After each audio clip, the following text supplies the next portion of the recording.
주님 앞에서 물러갔다. 아멘. 이유 있는 경건에서 이유 없는 경건으로 라는 제목으로 오늘 말씀을 함께 나누고자 합니다. 옆 사람과 함께 잠깐 인사하겠습니다. 함께함이 기쁨입니다. 함께함이 기쁨입니다. 함께함이 기쁨입니다.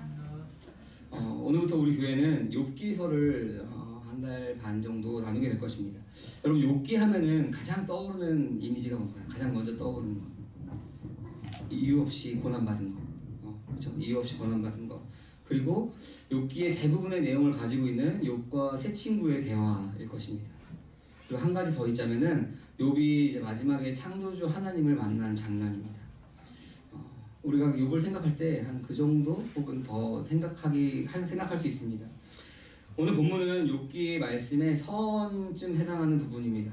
욥기를 시작하면서 욥이 어떤 사람이었고 욥기의 설을 어떤 주제가 전체적으로 관통하고 있는지에 대해서 쭉 이야기가 나와 있는 것이 바로 욥기서 1장 오늘 같이 나눈 1절에서부터 12절까지의 말씀입니다.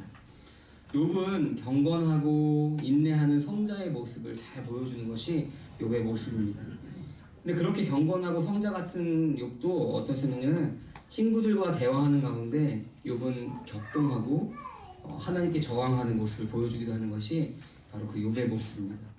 극한의 고통 가운데 상상해보셨죠? 모든 것이 다 없어지고 하루아침에 자기도 피부병에 걸려서 굶는 상황 가운데 극한의 그 고통 속에서 그 감정과 분노가 얼마나 고조되는지를 그 모습을 통해서 보게 됩니다. 그런데 그 새 친구와 대화를 통해서 욥은 새 친구에게 지는 것이 아니라 말로써도 그러한 상황 가운데 있지만 욥은 또 새 친구를 거듭나게 이깁니다. 근데 새 친구 말고 또 한 명이 등장합니다. 누구냐면은 바로 엘리후입니다. 이 엘리후가 등장하고 나서 욥은 어떻게 되냐면은 그 자신의 실체가 그 엘리후와의 대화 가운데 훤히 드러나게 됩니다. 하나님의 임재 앞에, 하나님의 현현 앞에 그가 서게 되고 하나님은 욥에게 창조의 신비와 위엄을 그에게 보여주시고 계시해 주십니다. 그때 욥이 어떻게 반응하냐면은 티끌과 재 가운데 회개하면서 하나님께 이렇게 고백합니다. 귀로 들었던 하나님을 눈으로 본다라는 위대한 고백을 하게 됩니다. 우리 함께 읽어볼까요? 42장 5절 말씀입니다. 주님이 어떤 분이시라는 것을 지금까지 제가 귀로만 들었습니다. 그러나 이제는 제가 제 눈으로 주님을 뵙습니다. 아멘. 이 욥의 고백이 오늘 함께 말씀을 나누는 저와 여러분들의 고백이 되길 바랍니다. 귀로만 듣는 것이 아니라 경험되어지기 바랍니다. 이 말씀이 우리가 경험되어지는 시간과 우리의 삶이 되길 바랍니다. 욥기서를 통해서 우리가 볼 수 있는 것들이 몇 가지가 있는데 그것 중에 하나가 뭐냐면은 우리가 하나님에 대해서 생각하고 있는 그 틀이 무엇이냐 하는 것입니다. 우리가 종교적인 틀을 가지고 하나님을 바라보고 있느냐 아니면 그냥 하나님 그 존재 자체를 우리가 바라보고 있느냐 하는 것입니다. 이 종교적인 틀이라고 하는 것은 우리가 부정적인, 긍정적인 의미가 아니라 부정적인 의미로 많이 쓰는데 종교적인 행위만 남아있는 것을 이야기합니다. 이 종교적인 행위만 남아있는 것은 우리가 어려워 보이지만 쉽습니다. 왜냐면은 내 노력이 있으면 됩니다. 내 마음의 중심은 전혀 상관없고 내 노력, 내 행위만 있으면 이 종교적인 것들은 얼마든지 우리가 해낼 수가 있습니다. 물론 우리가 그러니까 아무것도 하지 말고 가만히 있어라 라는 것은 아닙니다. 왜냐면은 우리가 하고 있는 이 일들이 우리가 하나님을 섬긴다라고 말하면서 우리가 하나님을 위한다라고 하는 이 일들이 바로 나를 위한 일인지 아닌지를 우리는 날마다 점검해야 하는 것입니다. 그렇기 때문에 굉장히 어려운 것이죠. 히브리서 4장 12절에서는 우리의 마음에 품은 생각과 의도를 그 말씀이 밝혀낸다라고 한 것입니다. 어떻게 보면은 이 욥의 고백, 42장 5절의 욥의 고백, 내가 귀로 듣기만 했던 그 하나님을 내가 눈으로 봅니다. 내가 경험했습니다. 라고 하는 그 고백이 그 욥의 마음의 의도를 어떻게 보면은 말씀이 하나님 앞에서 다 드러냈을 때 티끌과 재 가운데 그렇게 회개한 것입니다. 그러니까 우리가 다른 사람들은 속일 수 있지만 하나님은 속일 수가 없는 것입니다. 매일매일 매 순간순간 그러니까 우리가 경외함으로 하나님 앞에 두렵고 떨림으로 나갈 수밖에 없는 것입니다.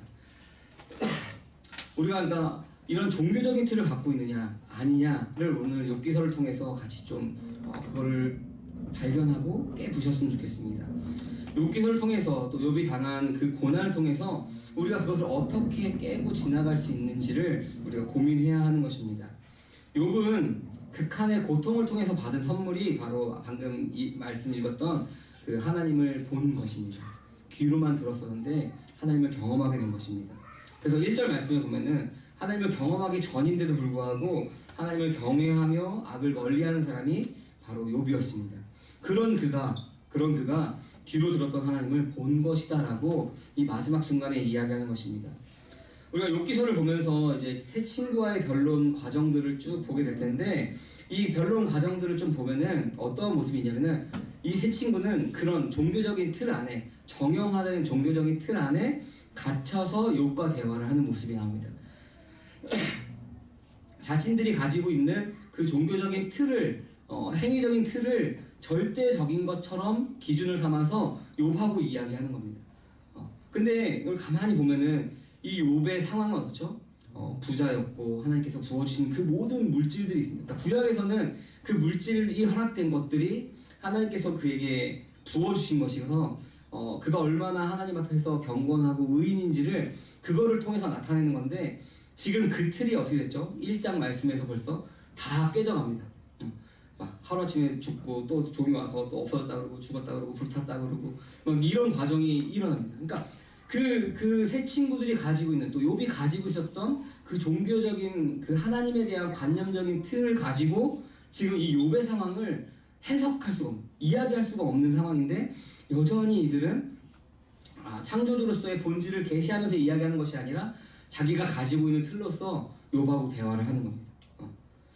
욥은 그 대화 가운데 자기가 가지고 있던 내가 받았던 그것으로 인하여서 가지고 있던 그 신앙적인 그 모습들, 종교적인 틀들이 산산조각 나는 모습이 바로 이 고난을 통해서 겪게 되는 것입니다.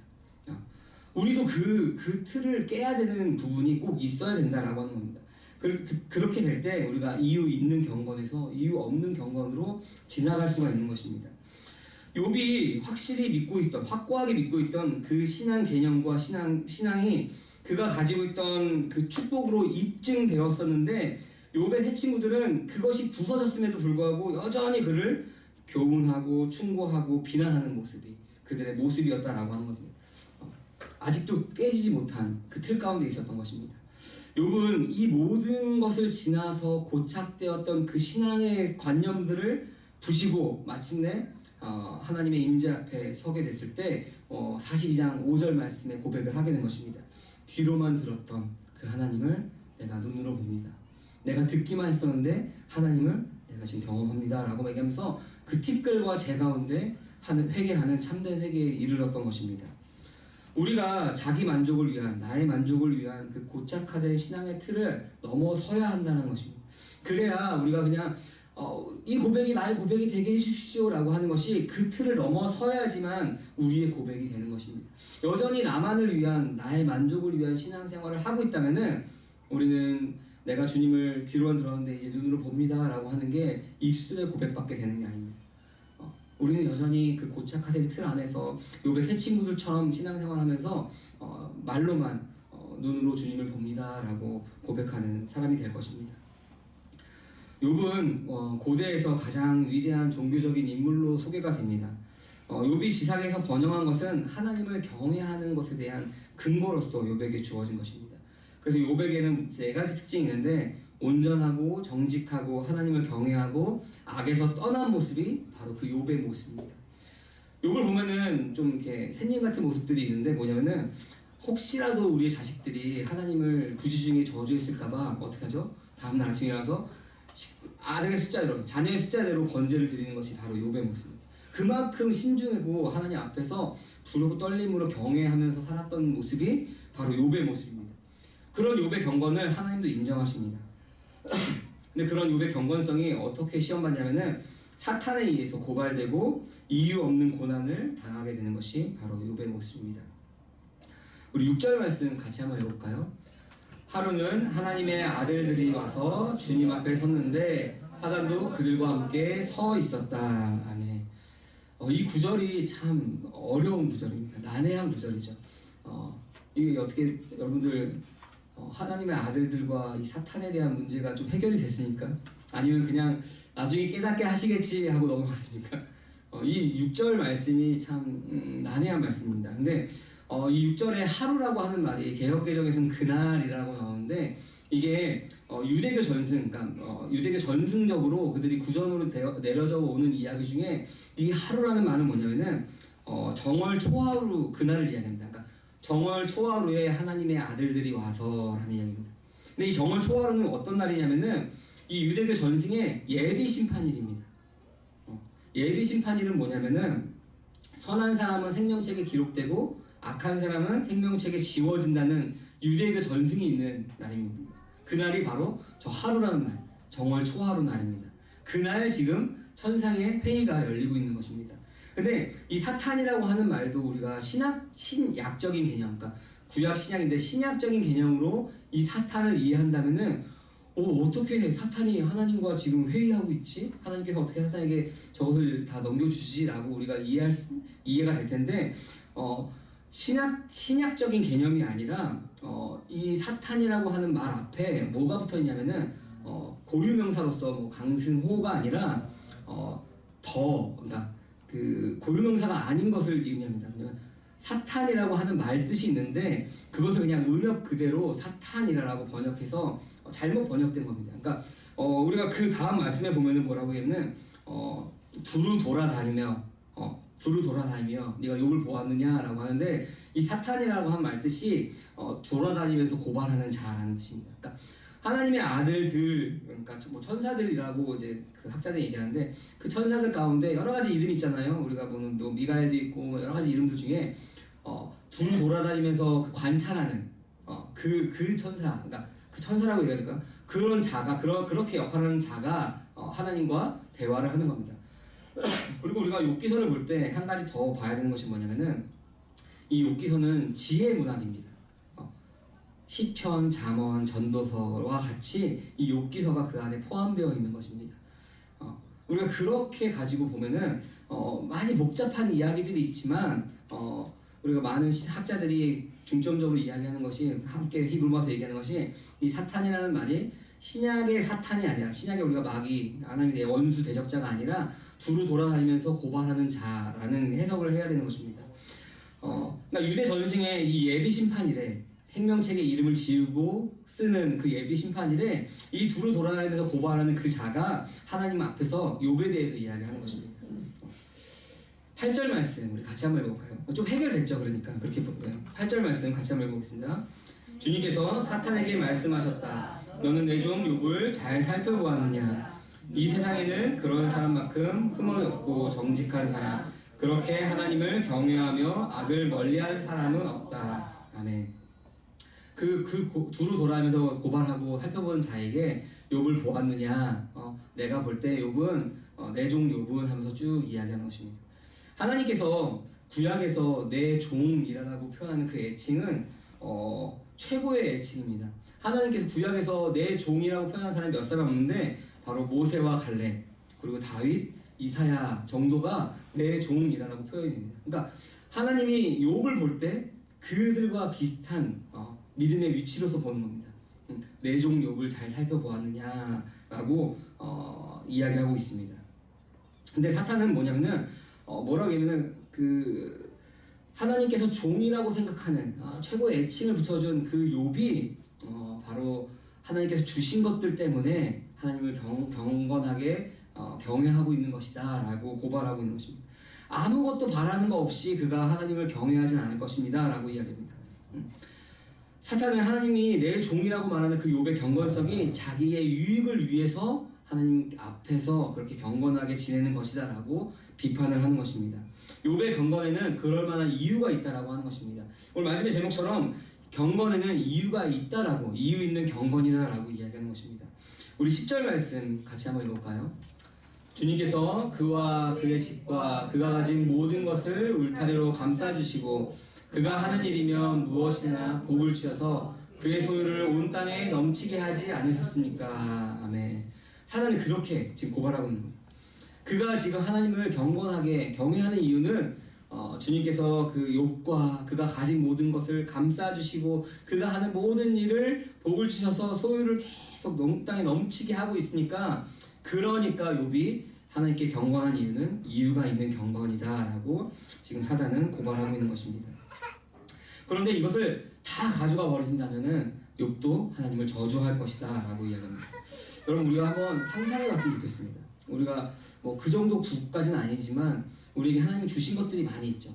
나에게 그 나에게 주신 것들 중에서 하나님께서 갑자기 하루아침에 한두 가지만 그냥 쑥 가져간다고 생각해 보십시오. 아마 부모님들은 자녀들을 많이 생각했을 텐데 그것을 갑자기 하나님께서 가져가신다. 그리고 제가 묻습니다. 그렇다고 하더라도 그 경건의 모양을 유지하시겠습니까? 라고 물어본다면 지금은 이성적이죠. 아직 상상만 했으니까 가져가셨을 거다 하고 없다라고 상상만 하는 거니까 그 경건의 모양을 유지할 수 있습니다. 그죠? 그래도 하나님 가져가신 데는 이유가 있으니까 내가 그거를 내가 감당할 수 있습니다. 경건하게 지낼 수 있습니다. 라고 할 수 있지만, 여러분, 그것이 우리가 사실로 벌어진다면은 참 쉬운 일은 아닙니다. 우리 서두에서 말씀드렸던 것처럼 히브리서 4장 12절에 하나님의 말씀은 우리의 마음의 의도까지도 파악하는 것이 바로 그것이기 때문에 그렇습니다. 하나님께서 주신 것으로 인해서 감사하는 것은 참 쉽습니다. 근데 그것을 가져갔을 때 우리는 어떻게 감사하고 있느냐가 우리의 신앙의 현 주소일 것입니다. 예전에 한 장로님의 간증을 들었습니다. 근데 그 장로님이 워낙 유명하신 분이고 뭐 가끔 연락도 하긴 하는데, 워낙 유명한 교회에 몇 명 없는 장로님이셔서 말을 하면은 아마 다 아실 것 같아서 그냥 장로님이라고 표현하겠습니다. 근데 그 장로님이 자기의 간증을 하는데, 우리가 간증이다라고 얘기하면은 보통 어떻게 해서 어떻게 성공했고 하나님께서 이렇게 복을 부어주셔서 나에게 이런 일들이 벌어졌습니다 라고 하는 게 일반적인 간증일 텐데, 이 장로님은 1시간 넘게 계속 자기 인생의 실패만 이야기합니다. 내가 사업을 이렇게 하다가 망했고 가족이 뭐 이만한 집에 살다가 갑자기 경매에 넘어갔고, 그래서 지금은 자녀들과 따로 살고, 이런 얘기를 1시간 반 동안 한 3년 전, 4년 전까지 연락할 때까지만 해도 그렇게 사시고 싶다고 얘기하시더라고요. 근데 그렇게 얘기하는 말 끝에 그 일들을 통해서 뭐였냐면은, 나는 죽고 예수로 사는 삶에 대해서 경험하였다 라고 이야기합니다. 끝까지 우리가 기대하는 반전은 일어나지 않았지만 그 일들을 통해서 하나님을 만난 것에 대한 간증을 했습니다. 그때 너무 충격이었습니다. 우리의 간증, 그분은 하나님께서 주신 것이 아닌 하나님께서 그에게 어떠한 존재인지가 감사한 것으로 바뀌게 된 것입니다. 그래서 그 장로님은 다니는 곳마다 그 간증을 하고 다닙니다. 사탄의 문제 제기는 하나님께서 주신 것인지 아닌지를 우리가 파악할 수 있는 그러한 문제 제기를 한 것입니다. 흔한 말로 사탄이 욥을 고발한 것은 넉넉하니 여유가 있으니 그가 종교적인 경건을 지킬 수 있는 것이다. 그러니까 오늘날 말로 얘기하면은 재산이 많고 시간이 많으니까 헌금도 많이 하는 거고, 시간이 많으니까 봉사도 많이 하는 거고, 그렇게 하는 이유가 하나님께서 내 거를 가져가시면 안 되니까 내가 이걸 지키기 위해서 저렇게 경건하게 있는 거 아닌가 하는 것이 바로 사단의 고발인 것입니다. 그래서 사단이 하나님께서 손을 드셔서 가져온 것을, 그가 주신 것을 다 가져가 보라라고 요구하는 것입니다. 그러면 욥도 하나님을 저주할 것이다 라고 이야기합니다. 하나님은 사탄에게 하나님께서 그 일들을 허락하시고 욥을 몸에 손을 대지 말 것을 이야기하십니다. 이로써 사탄이 이유 있는 경건이라고 비난한 이 욥의 경건은 혹독한 시험 때에 오르게 된 것입니다. 하나님의 보시기에 완전한 의인인 욥이 시험 받았습니다. 바로 이유 있는 경건에 대한 시험입니다. 과연 욥은 모든 것이 다 몰수되는 현실에서도 바로 하나님께 신실할 수 있는가? 그가 죽을지언정 그의 경건은 변질되지 않을 것인가? 우리가 아까 잠깐 생각해봤는데, 저는 제가 가지고 있는 가장 소중하게 생각했던 것을 가져가셨을 때 하나님께 감사하지 못했습니다. 원망했습니다. 욕했습니다. 하나님 왜 가져가시냐고 투덜대고 몇 날 며칠을 욕했습니다. 생각날수록 분하고 화가 나요. 내가 이것을 위해서 10년 넘게 달려왔는데 그것을 어떻게 이렇게 한순간에 가져가시지? 1시간도 안 되는 그 순간에 그걸 훅 가져가시지? 다시는 그걸 할 수 없게끔 하나님께 만드시지? 또 생각나면 마음이 진정됐다가 생각나면 또 화가 나고 또 원망하고 욕하고 도대체 왜 그래서 저보고 이제 어떡하라고요 이제 그러다가 마음이 진정되다가 또 그러고 생각나면은 그런 겁니다. 근데 그것이 시간이 지나고 나니까 가져가신 이유가 뭔지가 그것이 드러나는 거예요. 그 일을 통해서 제가 하는 그 일보다 하나님께서는 저의 존재 자체를 더 귀하게 생각한다는 것을 그걸 가져가셨을 때 알겠더라고요. 아, 내가 이것을 해서 하나님께 무슨 영광을 돌리고 하나님의 일을 하는 게 중요한 게 아니라 내가 그것이 없더라도 하나님께서 나를 이렇게 사랑하시는구나 라는 것을 그때 그것이 경험되었습니다. 장미꽃 가시 감사, 거절하신 것 감사, 이 가사가, 이 말씀이 내가 경험이 되었습니다. 그래서 주신 것이 아니라 그 물질, 그 주신 것에 대한 소유가 아니라 그 주신 분에 대한 감사로 바뀌었습니다. 귀로만 듣던 것이 그 일들을 통해서 눈으로 보게 된 것입니다. 나에게 주신 이 모든 무엇인가가 아니라 그것을 누가 주셨는지가 내게 경험이 되었습니다. 그 시험을 지금 욥이 당하고 있다는 것입니다. 의인이 욥이 당하는 이 시험은 우리가 또 그리스도가 당하는 시험을 우리가 보게 됩니다. 하나님의 아들은 죄가 없으십니다. 그러니까 시험받을 일이 없는데 그러나 그가 공생의 기간을 시작할 때 사단에게 마귀에게 시험받는 것으로 시작합니다. 우리가 잘 아는 마태복음 4장 말씀에 그가 광야에서 금식하고 사단에게 시험받는 일들을 벌이게 됩니다. 예수님께서는 우리가 잘 알다시피 말씀으로 그 시험을 이기고 공생애를 시작하셨습니다. 마귀는 잠시 물러난 것 같으나 예수님께서 십자가에 매달리실 때 다시 한번 시험하십니다. 마태복음 27장 40절 말씀 같이 한번 읽어볼까요? 말하였다 성전을 허물고 사흘 만에 짓겠다던 사람아 내가 하나님의 아들이거든 너나 구원하여라 십자가에서 내려와 보아라. 이 십자가에서 내려와 보아라 라는 이 시험은 예수 그리스도가 당하신 최후의 시험이었습니다.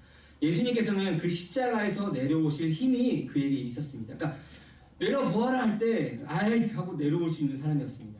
만약에 우리가 상상에 내려왔다면은 내려와 보아라 라고 한 사람은 하고 믿어서 그 사람만 구원되고 나머지는 다 구원을 안 받았을 겁니다.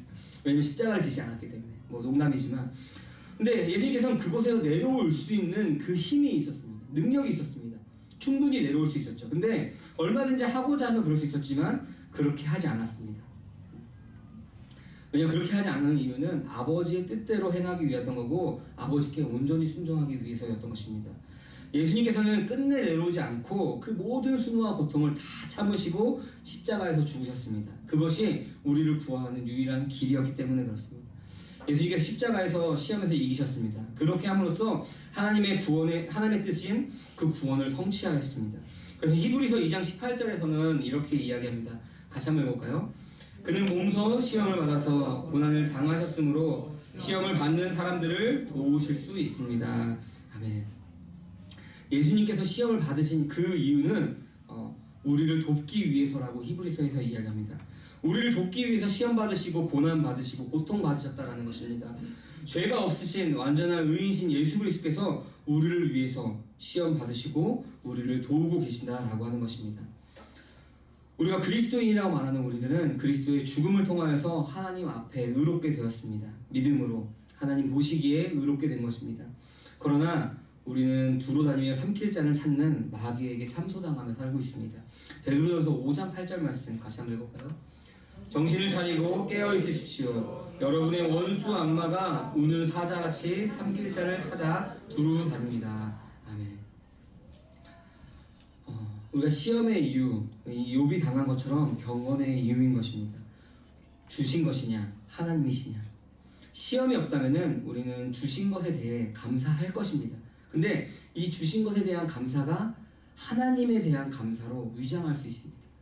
처음에는 하나님에 대한 감사일 수 있지만 이것이 시간이 지나면서 하나님이 아니라 이 주신 것에 대한 감사를 하나님에 대한 감사로 위장하게 됩니다.